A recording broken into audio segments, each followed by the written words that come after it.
Hello fellow students, today we will be talking about the integrals of the hyperbolic trigonometric functions. This you have not seen before in the text, but it appeared in the 2025 SACE exam, so I thought it would be good for you to know these things, because exams they always have new things you haven't seen before in them, but you need to know how to cope with them, otherwise you will freak out in exam.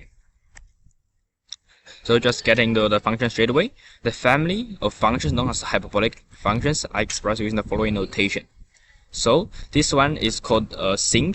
It's similar to the normal sine function, but it has an extra h of hyperbolic behind it, and it's defined as the difference of two exponential functions. It's the growing exponential minus the decaying exponential and divided by 2. And this is the hyperbolic cosine. The hyperbolic tangent is also here. It's defined similar to the normal tangent, the ratio of sine over cosine.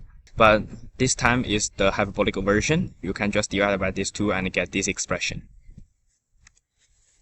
And one reason for using the hyperbolic functions is that their derivative follow a similar but not identical pattern to the normal trigonometric functions. So if you look at this table, it shows you the derivative of the sine and the cosine, the hyperbolic version. This cosh x, this derivative is the positive sinh. This is different to the normal trig functions where the derivative of cosine is negative sign, but this one is the positive sinh. And as you know, in maths, if a relationship or a formula is just given to you, you should not trust it at the first sight. You should always try for yourself to prove it, especially for these simple ones. So today we are going to prove it. So the question gives us in the exam, they said if y is sinh, then this derivative divided by dx is equal to cosh. Is this really correct? We will try to verify it. And especially for this question, we will try to verify it by using integrals. This is purely for pedagogical purposes, because I already made a video on derivatives. If you want to check it out, you can.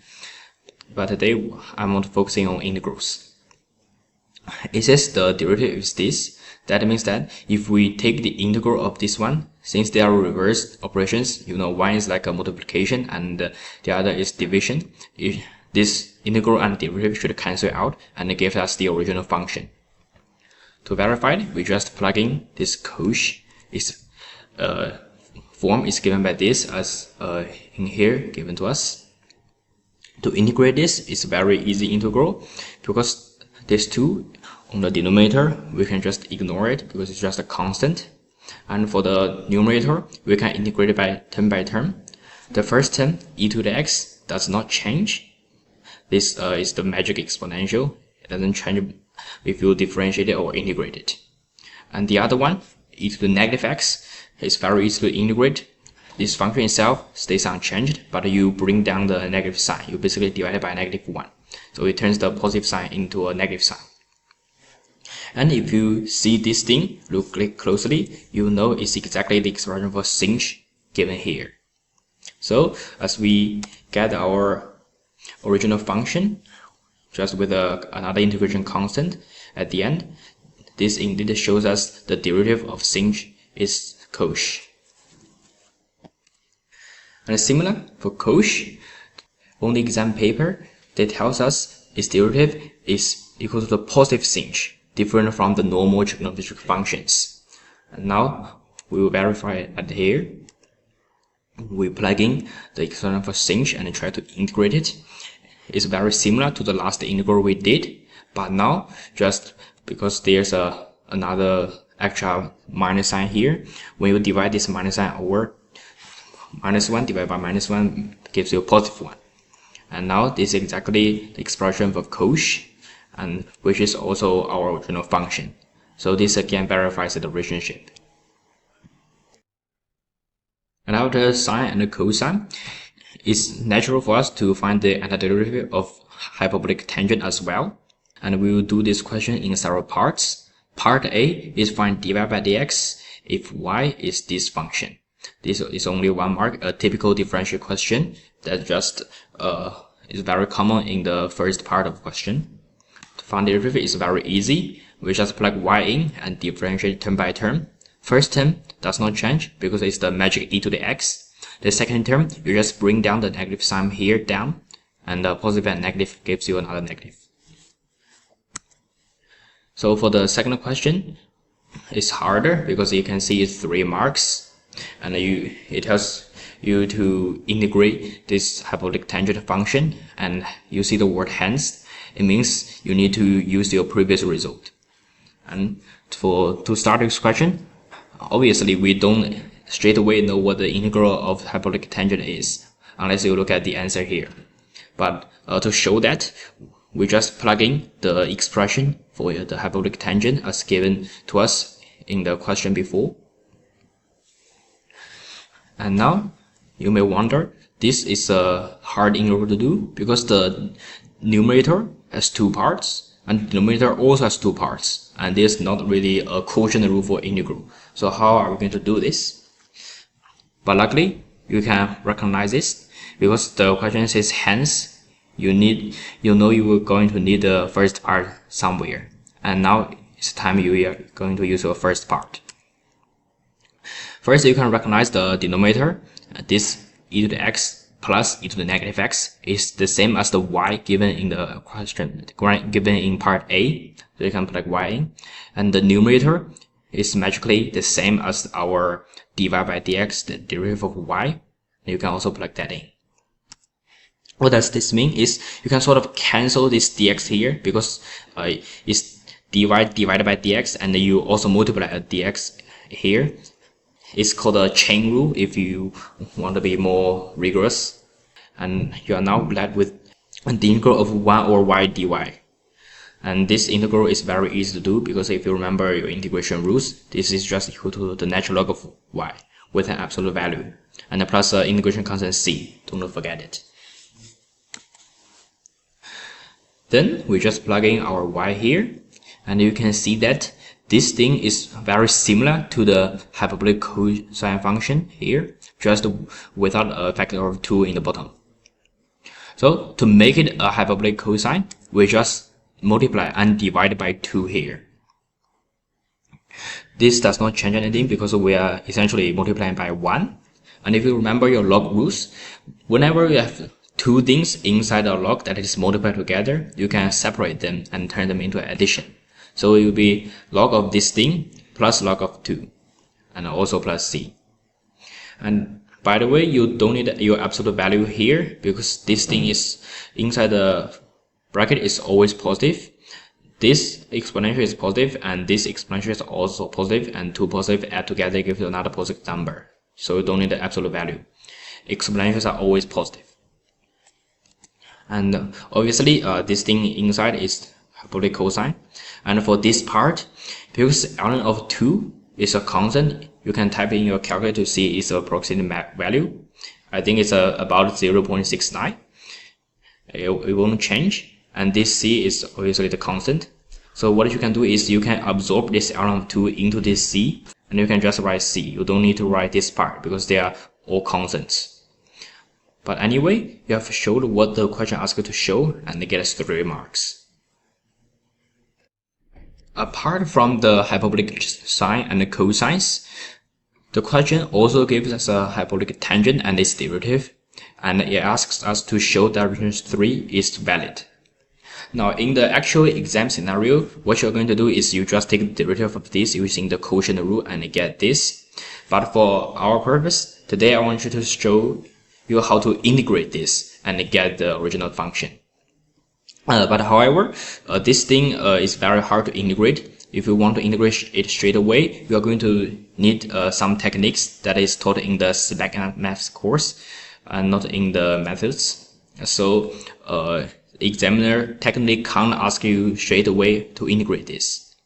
But however, the thing they can do is they can split this question into parts. So you can see the hardest part, which is the show the range 3, is the question part C, and it has got the most marks.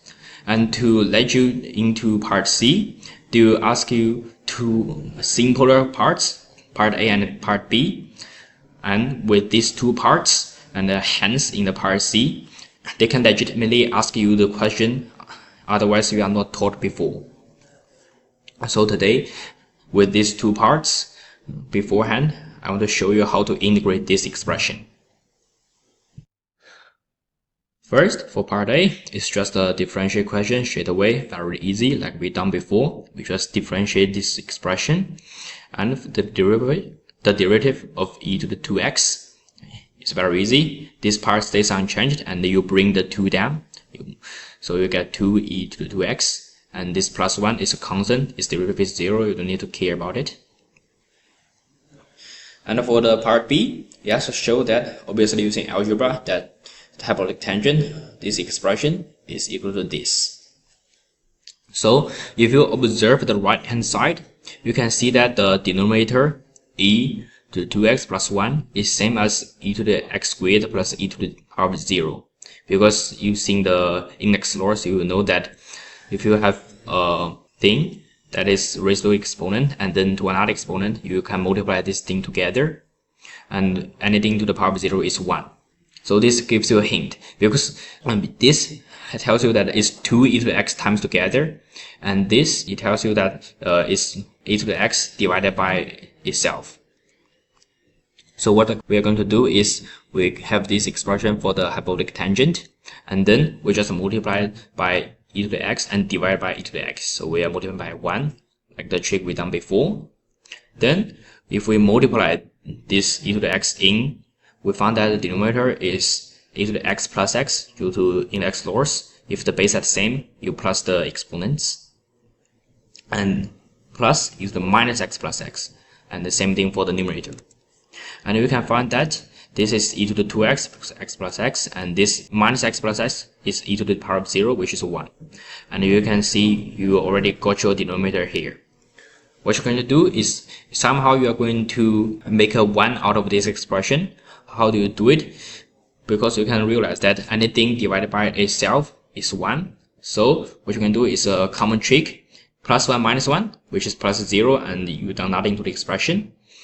And the first part will be equal to the 2x plus 1, exactly same as the denominator. So you get 1 if you split at this minus sign here. And for the other part, minus 1 gives you minus 2. And this is exactly what the question asks you to show. And now, with part A and part B in mind, we can move on to part C, the real maths part. 3 marks to gain. The question asks to integrate this, so we just do it straight away. We want to integrate hyperbolic cosine. I hope you can remember its formula by now.